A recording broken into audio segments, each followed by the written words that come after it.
कहना चाहूँगा कि आज इस शहर कराची शहर में जिस तरीके से 25 जुलाई को जो इलेक्शन हुए थे और उस इलेक्शन के बाद इस शहर ने वज़ीर आज़म को भी मुंतखब किया, इस शहर ने सदर को भी मुंतखब किया, इस शहर ने गवर्नर को भी मुंतखब किया, इस शहर ने 14 MLA 23 MPs भी इस हुकूमत को दिए और जो कुछ इस शहर ने दिया शायद पाकिस्तान के किसी और शहर ने नहीं दिया।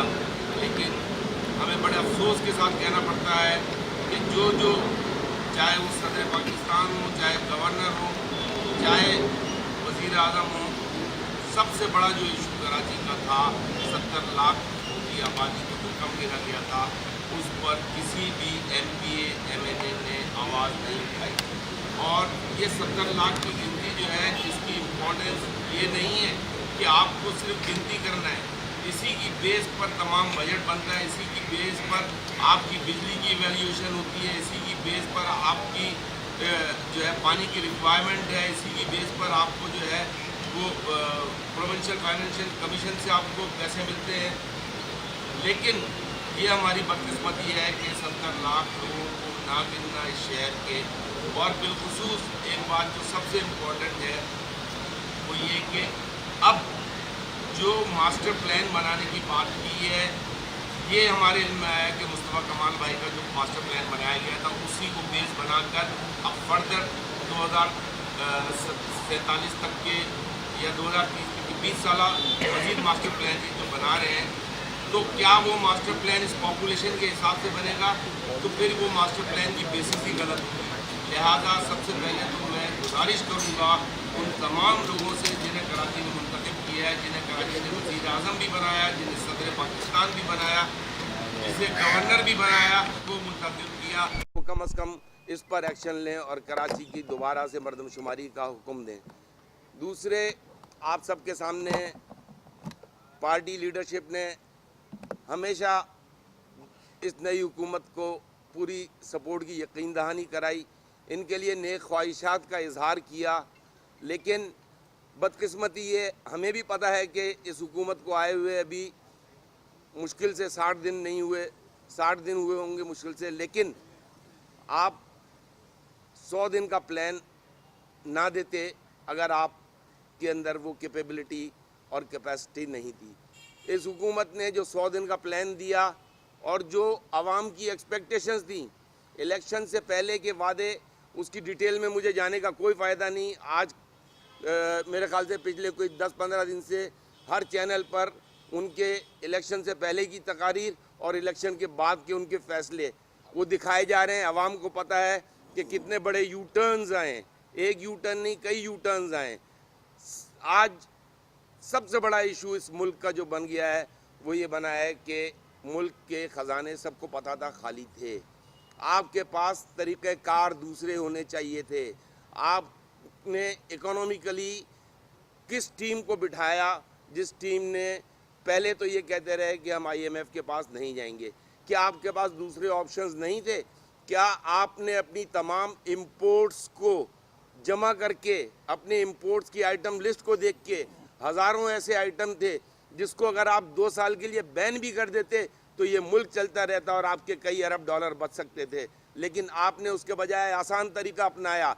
आप कम से कम 3 से 4 अरब रुपए आप बचा सकते, 3 से 4 अरब डॉलर आप बचा सकते हैं अगर आप उन अशिया पे जिनको हम कहते हैं कि यहाँ पर आप पानी भी आपको बाहर का मिलता है, उस पर भी ड्यूटी होती है, उस पर भी डॉलर खर्च होता है, कॉस्मेटिक्स भी हैं, आपके यहाँ गाड़ियाँ बनती हैं, उसके बावजूद आप पुरतयश गाड़ियाँ आ रही हैं। तो आपके पास अगर मैं लिस्ट गिनवाने आ जाऊं तो बहुत बड़ी लिस्ट है। आप उन चीज़ों पर ब्रेक लगाते, उन चीज़ों को रोकते, आपका 2 से 4 अरब डॉलर आराम से बचता था। आपने 7 और 8 अरब के लिए फिर इस कौम को जो है गिरवी रखवा दिया। आपने प्लानिंग नहीं की, आपने आसान तरीका ढूंढा। इसी तरीके से आपने एक पॉलिसी दी कि हमने टेक्सटाइल पॉलिसी, टेक्सटाइल पैकेज बनाया। 2 अरब डॉलर आपने कहा कि इससे इम्पोर्ट बढ़ेगी। 2 अरब डॉलर तो आपने ये 2 दिन में बढ़ा दी, जहाँ 125 से 137 रुपये का डॉलर हो गया। तो ये तो खुद ब खुद जो है 12% 15% बढ़ गई। ये कोई आपने तीर नहीं मारा। आपने क्या टेक्सटाइल पैकेज दिया और टेक्सटाइल पैकेज में आपने कराची को इग्नोर किया। कराची की इंडस्ट्री को, कराची की टेक्सटाइल इंडस्ट्री को आपने इग्नोर किया। कराची की टेक्सटाइल इंडस्ट्री के लिए आपने इन जनरल पैकेज नहीं दिया। आपने जो पैकेज दिया, जो रिलीफ दिया, वो अनाउंस ज़रूर किया, लेकिन वो कराची के लिए अनाउंस नहीं किया। आपको कराची के साथ भी वही सलूक करना चाहिए था। कराची की टेक्सटाइल इंडस्ट्री के लिए भी वही पैकेज देना चाहिए थे जो आपने दूसरे मुल्क के दूसरे हिस्सों के लिए पैकेज दिया। आपने 125 से आज जो 137 138 का डॉलर हो गया है, और हमें तो खौफ आता है, हमें खौफ आता है कि ये डॉलर अगर 140 150 160 को टच कर गया तो खुदा ना खास्ता कोलैप्स हो जाएगा सिस्टम हमारा। कोलैप्स यूँ हो जाएगा कि आपके पेट्रोल आपने पहले 20 रुपये बढ़ा दिया, अभी फिर दोबारा आप जब ये डॉलर बढ़ गया, अब पेट्रोल का इम्पैक्ट फिर आएगा। पेट्रोल आपकी सीएनजी जो है वो पेट्रोल के बराबर आ चुकी है। आपने पेट्रोल का इम्पैक्ट जो है वो हर, आप पेट्रोल के साथ साथ जिस तरीके से गैस पे बढ़ा है, गैस पे बढ़ने के बाद फर्टिलाइज़र को आप रिलीफ नहीं देंगे। फर्टिलाइज़र महंगा होगा, आपका जो है गेहूं महंगा होगा, आपका चावल महंगा होगा, आपका अनाज महंगा होगा।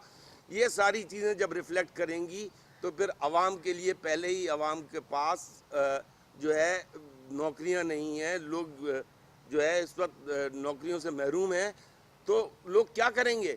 आप लोगों को क्रिमिनल एक्टिविटीज़ के लिए खुदा न खास्ता लेकर जा रहे हैं।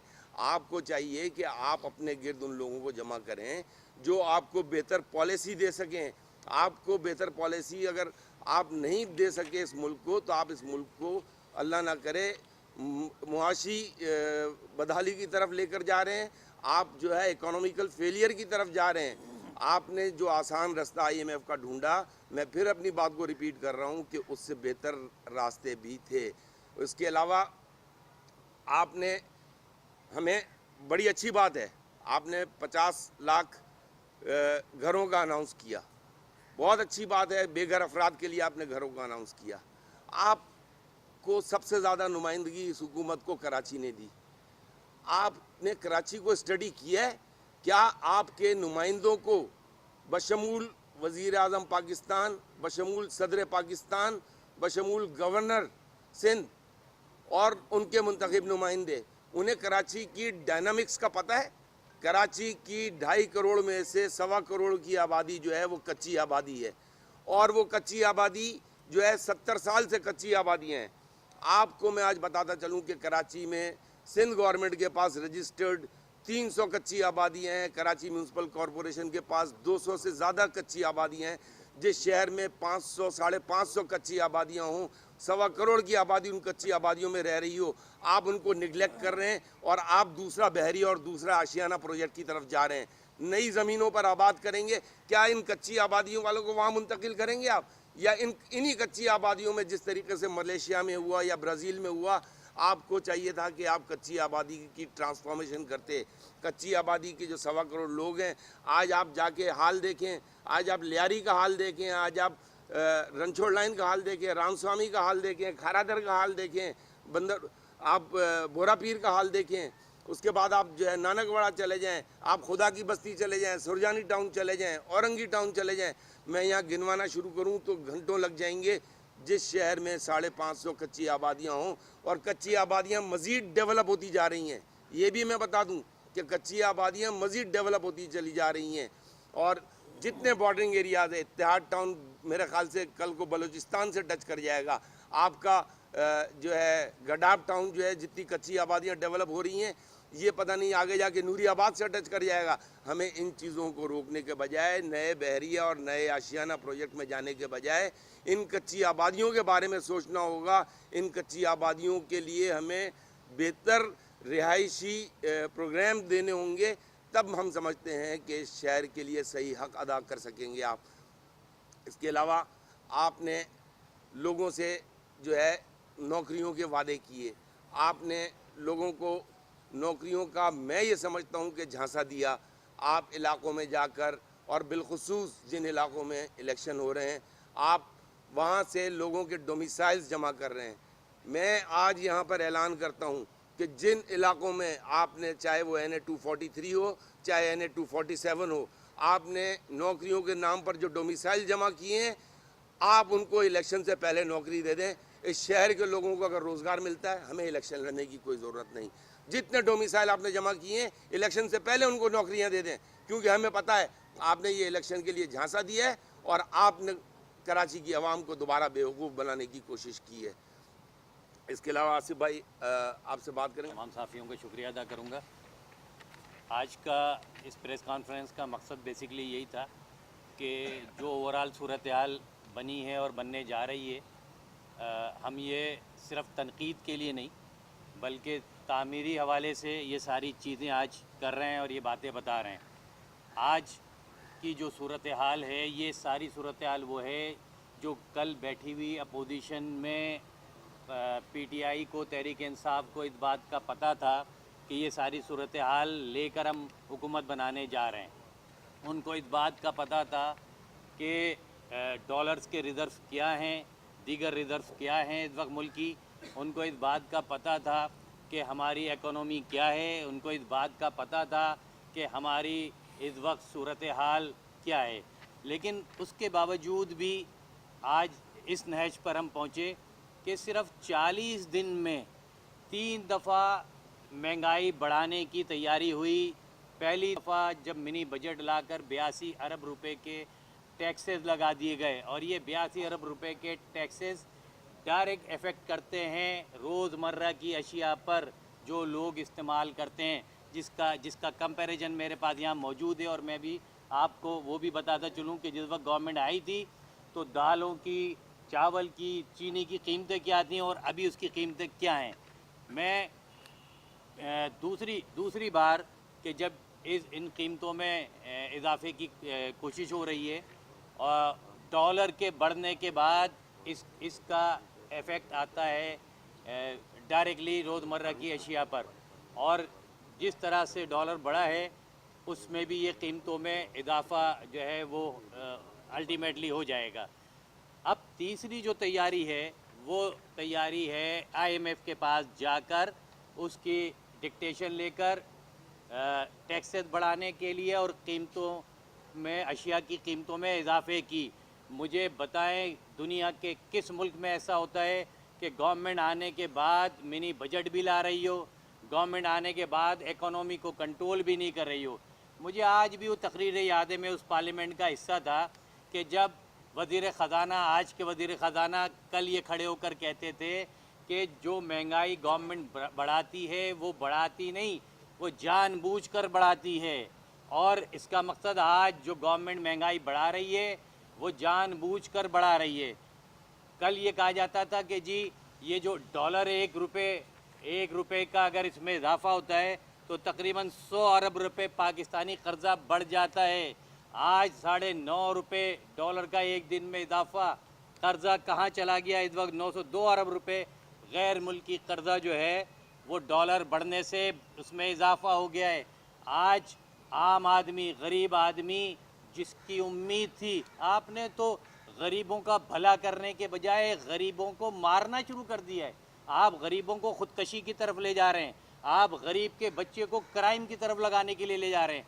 आपका विजन दूर दूर तक नज़र नहीं आ रहा। हम समझते थे कि आपके पास वो टीम होगी जो कि इसको 100 दिन में कम से कम बढ़ने तो नहीं देगी, इसको कंट्रोल तो कर सकेगी। आपने कंट्रोल करना दूर की बात, इस डॉलर का बढ़ता हुआ रुझान और रुपए की कदर में कमी, इस महंगाई का बढ़ती हुई सूरत हाल, इसका सब इम्पैक्ट खालिसतन इस गरीब आवाम पर, लोगों पर आना है और आना शुरू हो गया है। मैं आपको बताऊं, जिस वक्त ये गवर्नमेंट आई थी तो इस वक्त माश की दाल जो थी वो 83 रुपये किलो थी, आज 111 रुपये किलो पे आ गई। और अभी जब आप आगे जाएंगे, जब IMF के पास जाएंगे तो इसकी कीमतें और ज़्यादा जो है राइज करेंगी।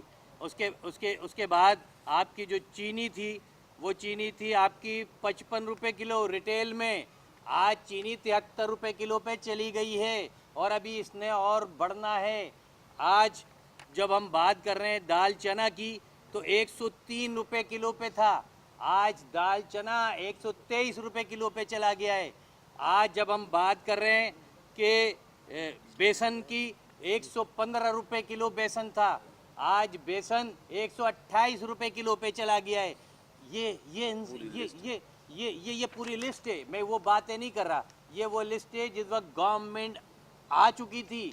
ये लिस्ट जो है ये 31 अगस्त तक की लिस्ट है। मैं 25 जुलाई की लिस्ट भी नहीं दे रहा हूँ। 25 जुलाई की कीमतें कुछ और थी, इससे भी कम थी। ये क्या है? ये सब कुछ क्या है? गरीब आदमी इस वक्त जीने के काबिल नहीं है क्या?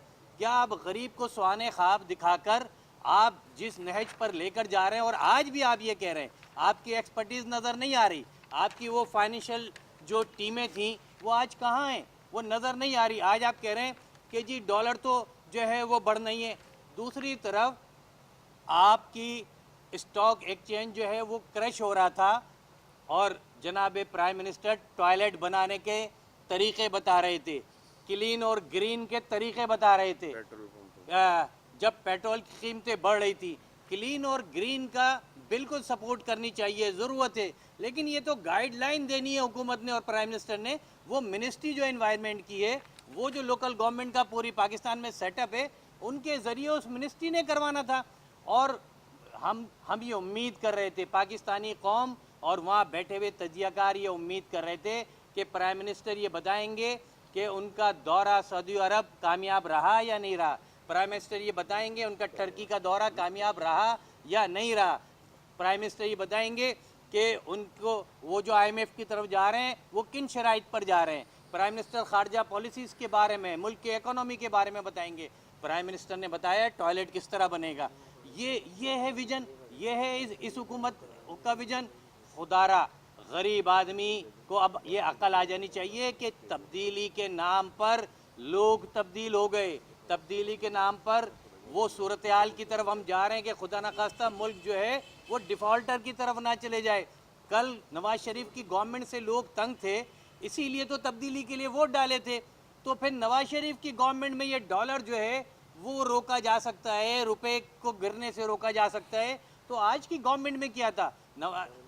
जरदारी साहब की गवर्नमेंट से, पीपल्स पार्टी की गवर्नमेंट से लोग तंग थे, जब भी तो आपको वोट दिए थे। फिर आपने वही अमल किया, बल्कि उससे ज़्यादा बदतरीन सूरत हाल की तरफ लेके जा रहे हैं। मैं बिल्कुल ये बात बता दूं, कौम इस वक्त किसी भी ऐसी सूरत हाल से निमटने के लिए तैयार है। इसलिए इस गवर्नमेंट की ना एबिलिटी है, ना इसका विजन है, ना इसकी टीम है। ये सिर्फ भैंसे बेचने से मुल्क की इकोनॉमी नहीं चलती। आज मुल्क का गरीब आदमी, उससे पूछें कि वो 20 से 25 हज़ार रुपये की तनख्वाह लेता है, वो कैसे बिजली का बिल अदा करेगा जो आपने बढ़ा दिए हैं, जो टैरिफ आपने बिजली का बढ़ाया है, जो आपने गैस के जो इसमें इजाफा किया है टैरिफ में, जो आपने CNG की कीमतें बढ़ाई हैं, पेट्रोल से ज़्यादा आपने CNG की कीमतें कर दी। एक आम आदमी अगर जो है उसके पास गाड़ी नहीं होती है तो वो आम गाड़ी, रिक्शा और मोटरसाइकिल अफोर्ड करता था। अगर CNG के रिक्शे पे जाता था तो आज वो पेट्रोल से ज़्यादा कीमतें अदा करेगा ट्रांसपोर्टेशन की। आप किस नहज पर लेके जा रहे हैं? आप किसी से पूछ नहीं रहे, आप कौम को एतमाद में नहीं ले रहे। आपको पता नहीं था कि आपको IMF की तरफ जाना है। जो काम आपको पहले दिन करना था, आज आप 1.5 माह के बाद आप कहते हैं कि जी हमें IMF की तरफ जाना है। तो 1.5 माह में ये इकोनॉमी आपने कोलैप्स करके जाना था, रुपए की कदर को नीचे करके आपने गिराकर जाना था। और अभी ये कंफर्म नहीं है, मैं कौम को बता रहा हूँ, कंफर्म नहीं है कि IMF आपको सपोर्ट करे। और IMF पे जाने से पहले ये महंगाई बढ़ चुकी है। जब IMF के पास जाएंगे तो IMF क्या कहेगा? IMF आपको जो है वो सनद थोड़ी देगा, फूल थोड़ी देगा। वो आपसे कहेगा टैक्सेस बढ़ाएं, वो आपसे कहेगा महंगाई में इजाफा करें। इसका मकसद ये है कि आप 2 माह के बाद जब IMF के पास जा रहे हैं तो IMF को ये पता है कि आप गिरती हुई मईशत के साथ आ रहे हैं। वो और ज़्यादा टैक्सेस लगाएंगे, वो और ज़्यादा आपसे अपनी चीज़ों को मनवाएंगे। क्या सूरत हाल है? मैं बिल्कुल बता दूं, कौम को, गरीबों को ना मारें। मौजूदा हुकूमत सीरियस होकर अगर उसके मामला चल सकते हैं तो ठीक है, नहीं तो कौम को बताए कि उसके पास इस बात की सलाहियत नहीं है। ये इस मुल्क के लोग गरीब लोग हैं। 80% वो लोग हैं जो रोज़ाना कमाते हैं और खाते हैं, जो नौकरी पेशा लोग हैं, जो गरीब और आम लोग हैं। आप गुर्बत क्या ख़त्म करेंगे 100 दिन में? आपने कहा था कि जी मैं तो खुदकशी कर लूँगा, IMF के पास नहीं जाऊँगा। आपने तो कहा था मैं तसव्वुर नहीं कर सकता IMF के पास जाने का। आज आप वो सारे काम कर रहे हैं और सिर्फ 40 दिन में कर रहे हैं आप। नवाज शरीफ गवर्नमेंट तो 3 महीने के बाद गई थी IMF के पास। पिछली गवर्नमेंट तो जो है 3-4 महीने के बाद IMF के पास गई थी, आपने तो 40 दिन में फैसला कर लिया। और अगर फैसला करना था, आपको पता था ये इकोनॉमी ख़राब है, गिरती हुई है, तो आपको ये फैसला पहले करना था। मैं तमाम लोगों से गुजारिश करूँगा, मुल्क भर के लोगों से गुजारिश करूँगा कि खुदारा अब ज़मनी इलेक्शन होने जा रहा है। इस ज़मनी इलेक्शन में जो कराची और मुल्क भर में ज़मनी इलेक्शन होने जा रहा है, और ख़ास तौर पर ये जो कराची में होने जा रहा है, मैं गुजारिश करता हूँ, मैं अपील करता हूँ कि जिन लोगों ने ये वोट डालना है वो ये सोच समझ कर वोट डालें कि क्या इसके बाद बढ़ती हुई महंगाई की तब्दीली आपके हिस्से में आनी है, क्या इसके बाद पेट्रोल की बढ़ती हुई कीमतें, CNG की और गैस के टैरिफ बढ़ने की कीमतें आपके पास आनी है, बिजली के टैरिफ बढ़ने के जो बिल हैं। और अभी तो लोग बिल बिलाएंगे ज़्यादा जब अभी बिल आएंगे, अभी तो जब बिल आएंगे तो उसके बाद लोगों को पता चलेगा कि पोजीशन क्या है, किस जगह पे हम खड़े हैं। तो मेरी फिर गुजारिश है, हुकूमत सीरियस हो। हम मौका देना चाहते थे, हम मौका देना चाहते हैं गवर्नमेंट को, लेकिन इस बुनियाद पे नहीं कि प्राइम मिनिस्टर नज़र ना आ रहे हैं और ना मालूम हो जाएं। और उनकी हलीफ जमातें, ख़ास तौर पर इस शहर की जमात, मैं MKM की बात कर रहा हूँ, जो ये कह रहे थे कि हमने 2 मिनिस्ट्रियाँ ले ली हैं, जो ये कह रहे थे हम हुकूमत में बैठ गए। आज इस शहर की आवाम उनसे सवाल करते हैं कि तुम्हारी इन मिनिस्ट्रियों ने इस शहर के निज़ाम में क्या बेहतरी लेकर आए। तुम्हारी इस हुकूमत में जाने से इस शहर में और तबाही आ रही है, इस शहर के मामलात और ख़राब हो रहे हैं। तो वो तमाम लोग जो आज उस ज़मनी इलेक्शन में 14 अक्टूबर को और 21 अक्टूबर को वोट डालने जा रहे हैं, उनको सोचने की ज़रूरत है, उनको समझने की ज़रूरत है। मैं इन्हीं बातों के साथ आप कराची और मुल्क भर के आवाम से गुजारिश करता हूँ कि खुदारा वो चीज़ों को एनालाइज़ करें। और हुकूमत से मेरी रिक्वेस्ट है कि हुकूमत सीरियस हो और प्राइम मिनिस्टर फौरी तौर पर इस महंगाई को कम करें, इस गिरती हुई रुपए की कदर को रोकें, इस महंगाई में होने वाले इजाफे पर तवज्जो दें। इसलिए कि अगर आवाम, गरीब आवाम ही नहीं रहेगी, इस मुल्क की आवाम परेशान हाल होगी, तो हुकूमतें किस काम की होंगी। मैं एक दफ़ा फिर हुकूमत से गुजारिश करता हूँ।